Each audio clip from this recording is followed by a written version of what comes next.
प्रकल्प बाधितांच्या नावाखाली सरकारची घोर फसवणूक होतीये। कोट्यावधींच्या घोटाळ्याची माहिती लोकशाही मराठीच्या हाती आली आहे। मुंबई अहमदाबाद हायस्पीड रेल्वेच्या कामात अधिकाऱ्यांचा गैरव्यवहार, सॅटेलाइट सर्व्हेची कागदपत्रे दाखवण्यास अधिकाऱ्यांची चालढकल होतीये। लोकशाही मराठीने बातमी चालवली, मात्र अधिकाऱ्यांवर अद्याप कारवाई का नाही असा सवाल आता उपस्थित होतोय। मुंबई अहमदाबाद हायस्पीड रेल्वेचा प्रकल्प जाहीर होताच अनेक अधिकाऱ्यांनी आपसात संगनमत करून पालघर जिल्ह्यात बोगस प्रकल्पग्रस्तांची नावं देऊन चाळी उभारल्यात। या ठिकाणी किमान 2000 घरं बांधून सरकारची लूट केल्याची माहिती लोकशाहीच्या सूत्रांची माहिती आहे। देशासाठी प्रतिष्ठित असलेल्या प्रकल्पात अधिकाऱ्यांनी कोट्यावधी रुपयांचा घोटाळा केलाय। पंतप्रधान नरेंद्र मोदी यांचा ड्रीम प्रोजेक्ट असलेल्या बुलेट ट्रेन प्रकल्पावर देशासह संपूर्ण जगाचं लक्ष लागलंय। भारतातील हा सर्वात महत्वाचा आणि पहिला प्रकल्प आहे। 2 राज्यातून जाणाऱ्या या प्रकल्पावर महाराष्ट्र, गुजरात आणि त्याचबरोबर केंद्र सरकारचंही बारीक लक्ष आहे। महाराष्ट्रात बुलेट ट्रेनचे बोईसर, वसई, ठाणे आणि बीकेसी असे 4 स्टेशन्स आहेत, ज्या परिसरातून बुलेट ट्रेन जाणार आहे। तिथं जमीन अधिग्रहण करताना काही अधिकारी आणि स्थानिकांनी संगनमत करून या ठिकाणी चाळीच्या स्वरूपात बेनामी घरं उभारली आहेत। या घरांमध्ये आजपर्यंत कोणीही राहायला आलेलं नाही व काही अलीकडेच राहत असल्याचं दाखवण्यात आलंय। अशा अवस्थेतील अनेक घरं अजूनही पडून आहेत।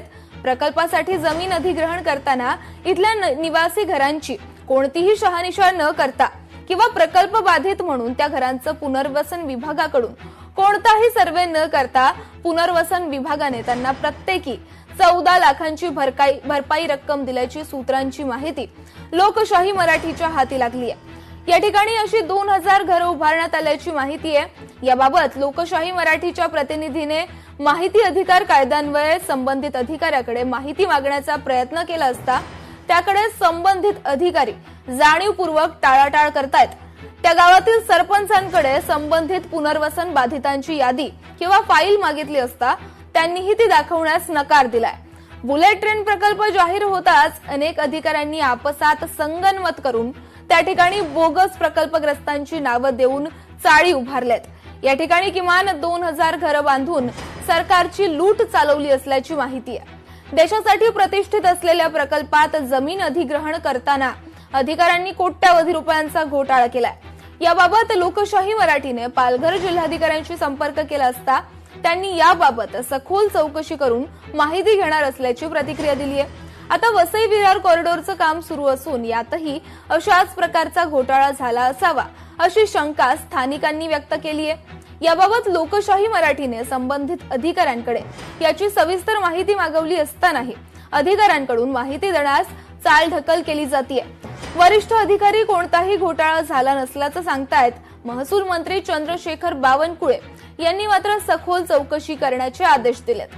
मात्र अद्याप त्यासंबंधी कोणतीही कारवाई झाली नसल्याची लोकशाहीच्या सूत्रांची माहिती आहे।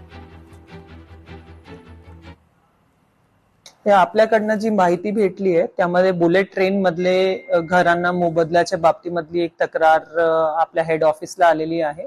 सध्या स्थितीत जे मी आमचे लँड एक्विजिशन ऑफिसर आणि बुलेट ट्रेनचे अधिकारी यांच्याकडनं माहिती घेतली त्यातनं असं दिसतोय की 131 घरांना त्यांनी मोबदला दिला आणि डिमॉलिश केलेली आहे।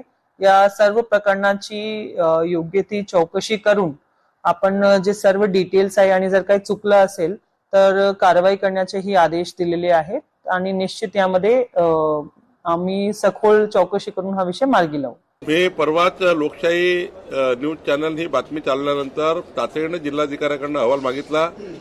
खोटे मूल्यांकन करून त्या ठिकाणी खोटे घरं उभे करून खोटे गोठे उभे करून त्या ठिकाणी जास्तीत जास्त पैसे लाटण्याचा जो प्रयत्न केला असा जो आरोप होता त्याबद्दल जिल्हाधिकाऱ्यांनी चौकशी सुरू केली आहे।